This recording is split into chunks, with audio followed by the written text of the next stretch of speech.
Gentlemen, I'd like to shift now to the threat of terrorism. Do you think the world today is a safer or more dangerous place than it was 8 years ago? Has the terrorist threat increased or decreased? Senator Kaine. The terrorist threat has decreased in some ways because bin Laden is dead. The terrorist threat has decreased in some ways because an Iranian nuclear weapons program has been stopped. The terrorist threat to United States troops has been decreased in some ways because there's not 175,000 in a dangerous part of the world. There's only 15,000, but there are other parts of the world that are challenging. Let me tell you this. To beat terrorism, there's only one candidate who can do it, and it's Hillary Clinton. Remember, Hillary Clinton was the senator from New York on 9/11. She was there at the World Trade Center when they were still searching for victims and survivors. That seared onto her the need to beat terrorism. And she's got a plan to do it. She was part of the national security team that wiped out bin Laden. Here's her plan to defeat ISIL. First, we got to keep taking out their leaders on the battlefield. She was part of the team that got bin Laden, and she'll lead the team that will get Abu Bakr al-Baghdadi, the head of ISIS. Second, we got to disrupt financing networks. Third, disrupt their ability to recruit on the internet in their safe havens. But fourth, we also have to work with allies to share and surge intelligence. That's the Hillary Clinton plan. She's got the experience to do it. Donald Trump. Donald Trump can't start a Twitter war with Miss Universe without shooting himself in the foot. Donald Trump doesn't have a plan. He said, I have a secret plan, and then he said, I know more than all the generals about ISIL. And then he said, I'm going to call the generals to help me figure out a plan. And finally, he said, I'm going to fire all the generals. He doesn't have a plan. But he does have dangerous ideas. Here's four. He trash talks the military. The military is a disaster. John McCain's no hero. The generals need all to be fired, and I know more than them. He wants to tear up alliances. NATO is obsolete and will only work together with Israel if they pay big league. Third, he loves dictators. He's got kind of a personal Mount Rushmore. Vladimir Putin, Kim Jong-un, Muammar Gaddafi, and Saddam Hussein. And last and most dangerously, Donald Trump believes that the world will be safer if more nations have nuclear weapons. He said Saudi Arabia should get them, Japan should get them, Korea should get them. And when he was confronted with this and told, wait a minute, terrorists could get those, proliferation could lead to nuclear war, here's what Donald Trump said, and I quote, go ahead, folks, enjoy yourselves. I'd love to hear Governor Pence tell me what's so enjoyable or comical about nuclear war. Governor Pence. Did you work on that one a long time? Because that had a lot of really creative lines in it. Well, I'm going to see if you can defend any of it. Look, I can defend. I can make it very clear to the American people. After traveling millions of miles as our Secretary of State, after being the architect of the foreign policy of this administration, America is less safe today than it was the day that Barack Obama became President of the United States. It's absolutely inarguable. We've weakened America's place in the world. It's been a combination of factors, but mostly it's been a lack of leadership. I mean, I will give you, and I was in Washington, D.C. on 9/11. I saw the clouds of smoke rise from the Pentagon. I was in Virginia, where the Pentagon's located. I know you were. We all lived through that day as a nation. It was heartbreaking. And I want to give this president credit for bringing Osama bin Laden to justice. But the truth is, Osama bin Laden led al-Qaeda. Our primary threat today is ISIS. And because Hillary Clinton failed to renegotiate a status of forces agreement that would have allowed some American combat troops to remain in Iraq and secure the hard-fought gains the American soldier had won by 2009, ISIS was able to be literally conjured up out of the desert, and it's overrun vast areas that the American soldier had won in Operation Iraqi Freedom. My heart breaks for the likes of Lance Corporal Scott Zubowski. He fell in Fallujah in 2005. He fought hard through some of the most difficult days in Operation Iraqi Freedom. And he paid the ultimate sacrifice to defend our freedom and secure that nation. And that nation was secured in 2009. But because Hillary Clinton and Barack Obama failed to provide a status of forces agreement and leave sufficient troops in there, we are back at war. The president just ordered more troops on the ground. We are back at war in Iraq. And Scott Zubowski, whose mom would always come to Memorial Day events in Newcastle, Indiana to see me, and I'd always give her a hug and tell her we're never going to forget our son, and we never will. Scott Sabowski and the sacrifices the American soldier made were squandered in Iraq because this administration created a vacuum in which ISIS was able to grow. And a reference to the Iranian deal that Hillary Clinton initiated, $150 billion stopping a to the nuclear radical weapons mullahs program without in Iran. firing a shot. You didn't stop the nuclear weapons program. Did. Even the Israeli military says you essentially guaranteed that Iran will someday become a nuclear power because there's no limitations once the period of time of the treaty comes off. Governor Pence, Mr. Trump has proposed extreme vetting of immigrants from parts of the world that export terrorism, but that does not address many of the recent terrorist attacks in the United States, such as the Orlando nightclub massacre and the recent bombings in New York and New Jersey. Those were homegrown, committed by U.S. citizens and legal residents. What specific tools would you use to prevent those kinds of attacks? Well, I think it's a great question, Elaine. But it really does begin with us reforming our immigration system and putting the interests, particularly the safety and security of the American people first. I mean, Donald Trump has called for extreme vetting for people coming in to this country so that we don't bring people into the United States who are hostile to our Bill of Rights freedoms, who are hostile to the American way of life. But also, Donald Trump and I are committed to suspending the Syrian refugee program and programs and immigration from areas of the world that have been compromised by terrorism. Hillary Clinton and Tim Kaine want to increase the Syrian refugee program by 500. Elaine, I want to tell you about our plan. Homegrown. Yeah. And so, but first, let's make sure we're putting the safety and security of the American people first, instead of Hillary Clinton expanding the Syrian refugee program. Or instead of you violating the Constitution by blocking people based on their national origin rather than whether they're dangerous. That's absolutely false. That's what the Seventh Circuit decided. Here's the difference. The Seventh Circuit. We have different views on refugee issues and on immigration. Hillary and I want to do enforcement based on, are people dangerous? These guys say all Mexicans are bad. And with respect to refugees, we want to keep people out if they're dangerous. Donald Trump said keep them out if they're Muslim. Mike Pence put a program in place to keep them out if they're from Syria. And yesterday, an appellate court with 3 Republican judges struck down the Pence plan and said it was discriminatory. And those judges, we should focus upon danger, not upon discrimination. Elaine, to your point, those judges said it was because there wasn't any evidence yet that ISIS had infiltrated the United States. Well, Germany just arrested 3 Syrian refugees who were connected to ISIS. But they told you there's a right way and a wrong way to do it. But look, if you're going to be critical of me on that, that's fair game. I will tell you, after 2 Syrian refugees were involved in the attack in Paris that is called Paris's 9/11, as governor of the state of Indiana, I have no higher priority than the safety and security of the people of my state. But Governor Pence, you bet I suspended that program. But Governor Pence, and I stand by that decision. And if I'm vice president of the United States or Donald Trump is president, we're going to put the safety and security of the American people first. Can we just be clear? Hillary and I will do immigration enforcement, and we'll vet refugees based on whether they're dangerous or not. We won't do it based on discriminating against you from the country you come from or the religion that you practice. But the problem with that is completely antithetical to the Jeffersonian values of equality. Elaine, the director of the FBI or Homeland Security said, we can't know for certain who these people are coming from Syria. We can. And when we don't let them know, we don't let them in. So when we don't know who they are, we don't let them in. The FBI and Homeland Security said, we can't know for certain. You've got to err on the side of the safety and security of the American people, Senator.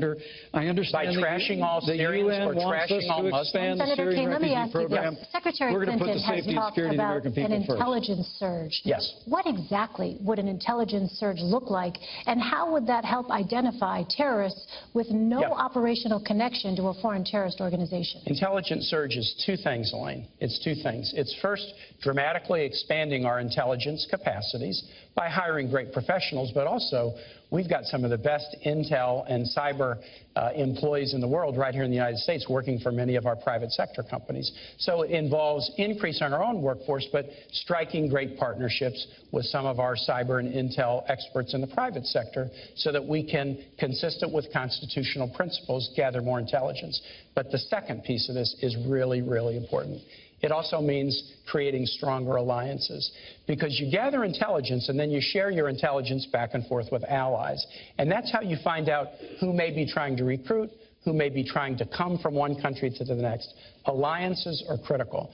That's why Donald Trump's claim that he wants to, that NATO is obsolete and that we need to get rid of NATO is so dangerous. It's not his plan. Well, he said NATO is obsolete. And look, if you push aside your alliances, who are you going to share intelligence with? Hillary Clinton is the Secretary of State who knows how to build alliances. She built the sanctions regime around the world that stopped the Iranian nuclear weapons program, and that's what an intelligence means. Better skill and capacity, but also better alliances. All right, I'd like to turn now to the tragedy in Syria. Can I speak about the cybersecurity surge at all? You can have 30 seconds, Governor, quickly, please. First, Donald Trump just spoke about this issue this week. We have got to bring together the best resources in this country to understand that cyber warfare is the new warfare of the asymmetrical enemies that we face in this country. And I look forward, if I'm privileged to be in this role, of working with you in the Senate to make sure that we resource that effort. We will work together in whatever roles we inhabit. We have an intelligence serve. But I will also tell you that it's important in this moment to remember that Hillary Clinton had a private server in her home that had classified information on it about drone strikes. Emails from the President of the United States of America were on there. Right. Her private server was subject to being hacked by foreign powers. I'd like to ask you about Syria, we could put cybersecurity first if we just make sure the next Secretary of State doesn't have a private server. A full investigation concluded that not one reasonable prosecutor would take any additional step. You don't get to decide the rights and wrongs of this. We have a justice system that does that, and a Republican FBI director did an investigation and concluded. All right, we are moving on now. Senator, if your son or my son handled classified information the way Hillary Clinton did, they'd be court-martialed. That is absolutely false, and you know that. Absolutely and you know true. that, Governor. It's absolutely true. Because the FBI did an investigation. Gentlemen. And they concluded that there was no reasonable prosecutor who would take it further. Senator Kaine, Governor Pence, please. Syria. I want to turn now to Syria. 250,000 people, 100,000 of them children, are under siege in Aleppo, Syria. Bunker buster bombs, cluster munitions, and incendiary weapons are being dropped on them by Russian and Syrian militaries. Does the U.S. have a responsibility to protect civilians and prevent mass casualties on this scale? Governor Pence. The United States of America needs to begin to exercise strong leadership to protect the vulnerable citizens and over 100,000 children in Aleppo. Hillary Clinton's top priority when she became Secretary of State was the Russian reset. The Russian reset. After the Russian reset, the Russians invaded Ukraine and took over Crimea. And the small and bullying leader of Russia is now dictating terms to the United States to the point where all the United States of America, the greatest nation on earth, just withdraws from talks about a ceasefire while Vladimir Putin puts a missile defense system in Syria while he marshals the forces and begins. Look, we have got to begin to lean into this with strong, broad-shouldered American leadership. It begins by rebuilding our military. I mean, the Russians and the Chinese have been making enormous investments in the military. We have the smallest Navy since 1916. We have the lowest number of troops since the end of the Second World War. We've got to work with the Congress and Donald Trump will to rebuild our military and project American strength in the world. But about Aleppo and about Syria, I truly do believe that what America ought to do right now is to immediately establish safe zones so that families and vulnerable families with children can move out of those areas, work with our Arab partners real time right now to make that happen. And secondly, I just have to tell you that the provocations by Russia need to be met with American strength. And if Russia chooses to be involved and continue, I should say, to be involved in this barbaric attack on civilians in Aleppo, the United States of America should be prepared to use military force to strike military targets of the Assad regime, to prevent them from this humanitarian crisis that is taking place in Aleppo. There's a broad range of other things that we ought to do as well. We ought to deploy a missile defense shield to the Czech Republic and Poland which Hillary Clinton and Barack Obama pulled back on out of not wanting to offend the Russians back in 2009. We've just got to have American strength on the world stage. And when Donald Trump becomes president of the United States, the Russians and other countries in the world will know they're dealing with a strong American president. Senator Hillary and I also agree that the establishment of a humanitarian zone in northern Syria, with the provision of international human aid consistent with the UN Security Council resolution that was passed in February 2014, would be a very, very good idea. And Hillary also has the ability to stand up to Russia in a way that this ticket does not. Donald Trump again and again has praised Vladimir Putin, and it's clear that he has business dealings with Russian oligarchs who are very connected to Putin. The Trump campaign management team had to be fired a month or so ago because of those shadowy connections with pro-Putin forces. Governor Pence made the odd claim. He said, inarguably, Vladimir Putin is a better leader than President Obama. Vladimir Putin's run his economy into the ground.